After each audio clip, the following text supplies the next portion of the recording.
Ask someone with $2 million saved for retirement if they feel ready, and plenty of them will say no. Ask someone with $10,000 saved if they feel like they're behind, and almost all of them will say yes, immediately, without having to think about it. Retirement doesn't work the way the number suggests it should. It isn't one finish line waiting at the end of a career. It's 8 very different rooms, and the way each one actually feels rarely matches what the total in the account would predict from the outside. Some of this is arithmetic. Most of it, it turns out, is psychology, and the psychology rarely arrives on schedule with the balance. Here's what each room actually looks like from the inside. Level 1, $0. The 401k enrollment email arrives on your second week at the new job. You open it, skim the part about employer match, feel a small flicker of intention, and close the laptop. You'll deal with it next paycheck. Next paycheck arrives. You deal with something else instead. The security deposit, the car repair, a friend's wedding 3 states away. The email sits unread in a folder you don't check anymore. This isn't laziness. Retirement, at 0, doesn't feel like a real category yet. It's a word attached to a version of you that's 60-something, a person who doesn't exist yet and is hard to feel much loyalty toward at 2 a.m. when the rent is due in 4 days. You've seen the retirement calculators online, the ones that ask your age and current savings and produce a chart with a wildly optimistic ending. You've closed a few of those mid-scroll because the chart assumes a version of consistency that hasn't matched a single year of your adult life so far. The math in the chart isn't wrong. It's just addressed to someone with more certainty about next year than you currently have about next month. The gap between now you and retired you is the widest gap on this entire staircase, and it's the only one that costs nothing to close, which is exactly why almost nobody closes it on time. Level 2, $10,000. It took about 3 years of small contributions and an employer match you finally started claiming to get here. $10,000 sitting in a retirement account feels like it should mean something and mostly doesn't. It's nowhere close to enough to retire on, and every headline about how much you need saved by 30 makes it feel like a rounding error instead of progress. The employer match is the part that actually moved you off 0, a program where the company adds 50 cents for every dollar you contribute, up to a limit, which is the closest thing to a guaranteed return you'll ever be offered in your life. You almost didn't sign up for it. The form sat in the same folder as that first email for 4 months, until a coworker mentioned in passing that skipping it was the same as declining part of your own paycheck. It isn't a rounding error. Money in this account 30 years from now has time to do something it can't do sitting in a checking account. Compound, quietly, without you touching it, at a rate that turns $10,000 into something closer to $100,000 by the time it's actually needed, assuming it's left alone the whole way there. Your coworker Renee still has 0 saved. Renee tells you at lunch that retirement accounts are money you can't touch, said like an accusation, like you'd been talked into a trick. Renee isn't wrong that the money is harder to reach on short notice. Renee is wrong about what that difficulty is actually protecting. Level 3, $50,000. This is the first level where the number starts behaving like real money instead of an abstraction on a screen. A 20% market drop here is a $10,000 swing, on paper, in a single bad quarter, large enough now to actually change your mood when the account app updates on a Tuesday morning. You check the balance more often at this level than you did at $10,000, not because you've become obsessive, but because the number has become large enough to be worth checking. A bad week now visibly moves the total. A good week does too. This is where retirement saving stops being an abstract line item and starts being something you actually watch, the way you'd watch a pot that's just started to simmer. Your friend Walter hits this level the same year the market falls sharply. He watches the balance drop for 6 straight weeks and moves everything into cash, certain he's protecting what he built. He wasn't protecting anything. He converted a paper loss into a permanent one and missed the recovery that followed 4 months later, the same recovery that happens, eventually, after nearly every drop in the market's entire history. Walter tells this story now, years later, as a lesson learned. It's a more expensive lesson than he lets on. The gap between what his account would be worth today if he'd simply done nothing and what it's actually worth because he acted is a number he's mentioned to you exactly once, quietly, and never brought up again. $50,000 is where the emotional test of retirement saving actually begins. It has almost nothing to do with the saving itself. Everyone can save when the number only goes up. Level 4, $150,000. Something changes here that almost nobody notices while it's happening. The investment returns start contributing more to the account's growth in some years than the contributions themselves do. The money is starting to do the work it was always supposed to do, quietly, in the background, while your attention is somewhere else entirely. Your coworker Diane tracks every single contribution in a spreadsheet, categorized by month, color-coded by account. She can tell you, to the dollar, how much she personally deposited over the last 6 years. She has no idea how much of the current balance came from the market doing what markets do over time instead. The tracking isn't wrong. It's just aimed at the smaller half of the story. Diane isn't wrong to want a sense of control either. Watching a number you don't fully understand grow on its own can feel less like progress and more like luck, even when it's neither.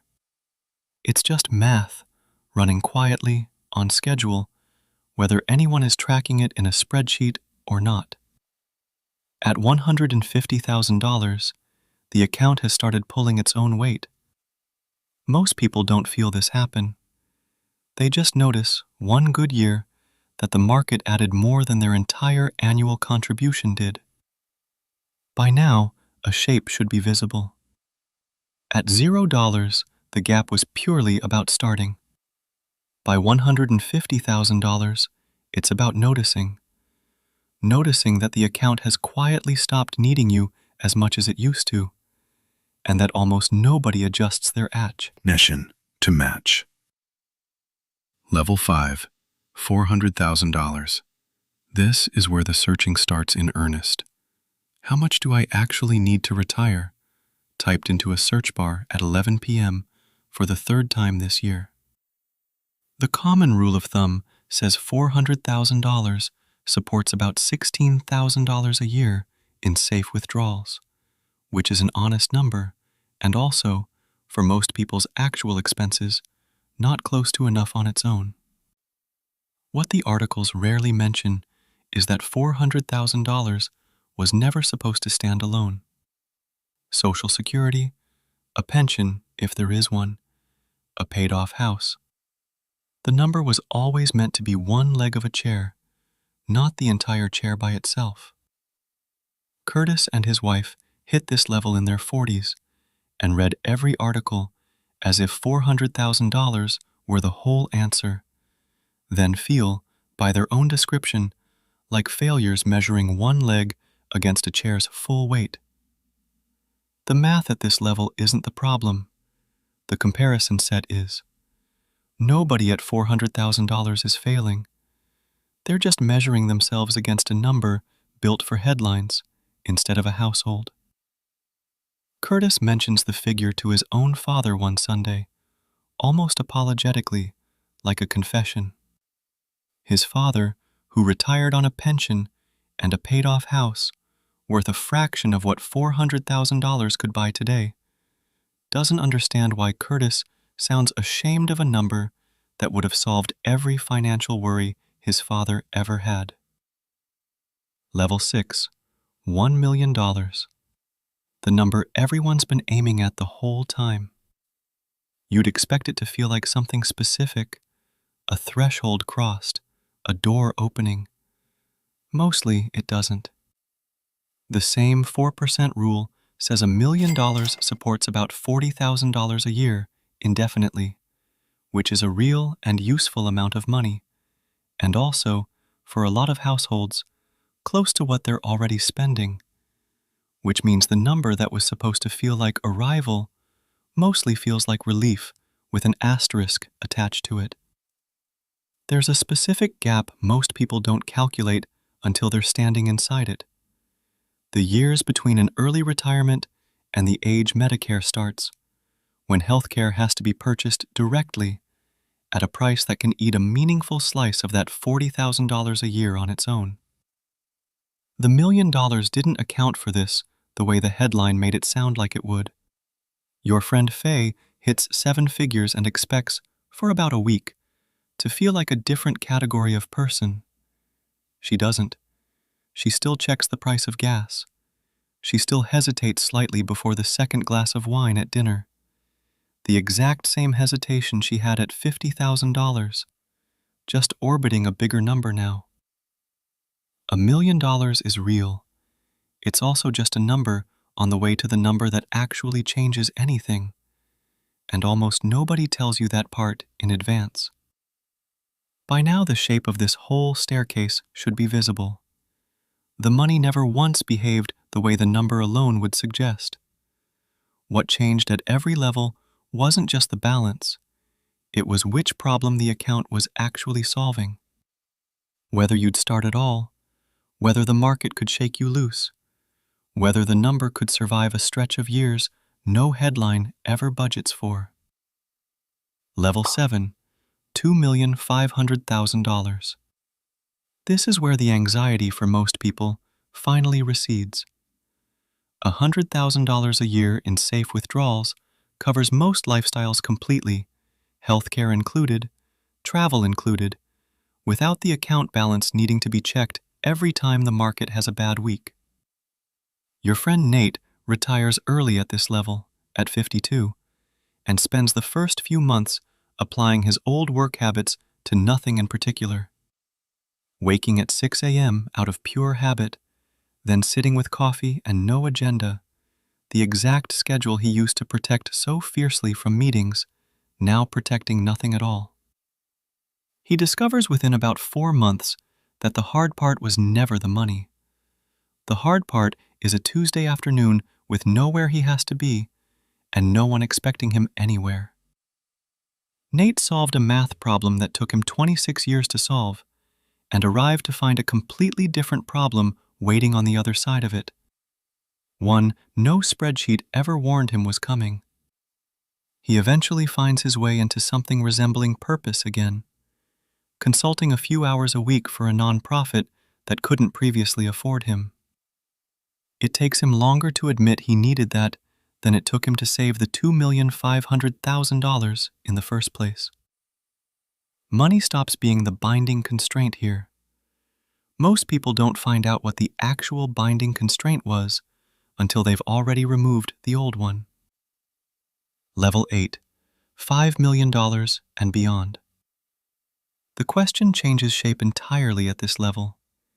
It stops being, will I have enough, and becomes, what happens to the rest of it? Your friend Carmen isn't worried about her own retirement anymore.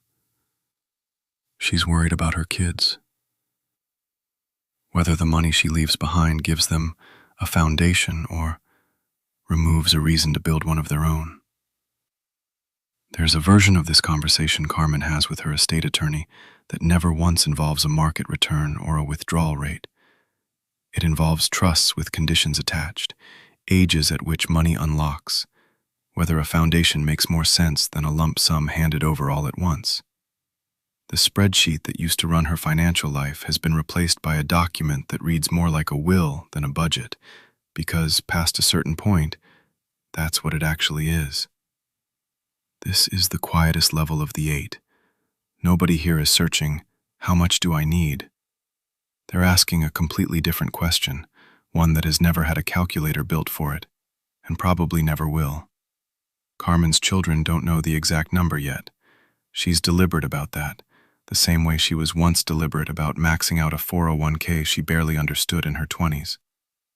The instinct hasn't changed in 40 years, only the size of the decision attached to it has. Somewhere right now, someone is looking at a 401k enrollment email on their second week at a new job, deciding to deal with it next paycheck. Nobody sends a notification when that email gets deleted. No alarm goes off marking the moment the gap started growing instead of closing. It's the quietest decision on the entire staircase, and somehow also the one carrying the most weight. They don't know yet that this exact decision, made or postponed in the next 4 minutes, will matter more to how this entire staircase unfolds than almost anything that happens on any of the 7 levels above it. The gap between $0 and $10,000 isn't the hardest gap on this staircase. It's the cheapest one. It's also, reliably, the one almost everyone underestimates. Right up until the version of them sitting at 60 is the one stuck living with whatever got decided, or postponed, tonight.